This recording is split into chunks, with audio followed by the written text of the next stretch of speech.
Chapter 2. Riverside Shadows. The forest begins like a secret, polite, with small invitations.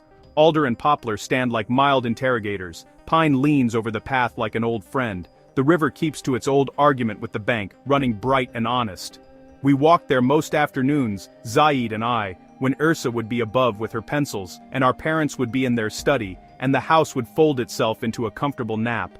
On that day, the light had a thin winter clarity, though it was no longer winter. We moved through bracken. There was a presence. No, not a presence, a noticing, like a hand cupping a thought. The hairs on my neck rose and stayed like wheat. Zaid slowed, the way someone who knows the language of quiet will. Did you feel it? I whispered.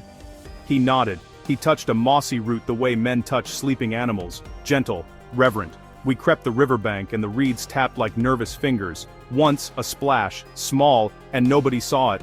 The presence thinned whenever we tried to look directly, like breath through a curtain. Near a curve, where the bed made a little hollow, I saw a figure.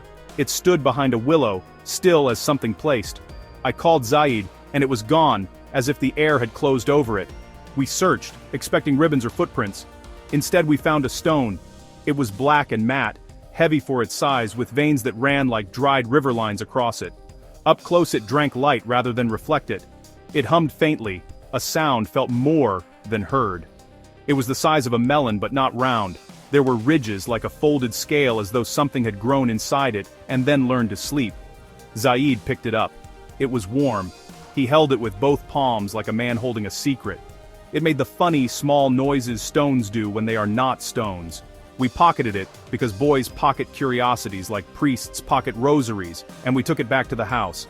At the kitchen table, the thing sat, and people asked the usual questions. My mother dusted flour over her palms and asked what we had found. My father frowned at the word stone, as if numbers should explain it away. Aslam and Noshaba came in for tea. When they saw it, their faces folded sideways, recognition without words. They looked at each other as people do when a ghost walks through the door and nods with old grief. "Where did you take it?" Noshaba asked, in a voice small and careful. "By the river," Zaid said. Aslam's jaw worked. "Leave it there," he said finally. "Put it where you found it." We were children. We hid it on the mantle because that is what children do. They make shrines of what they cannot understand. The stone sat there like a black moon and the house began to hum a little with its presence. At night it made the room feel smaller, and like the world had folded briefly to peer at us.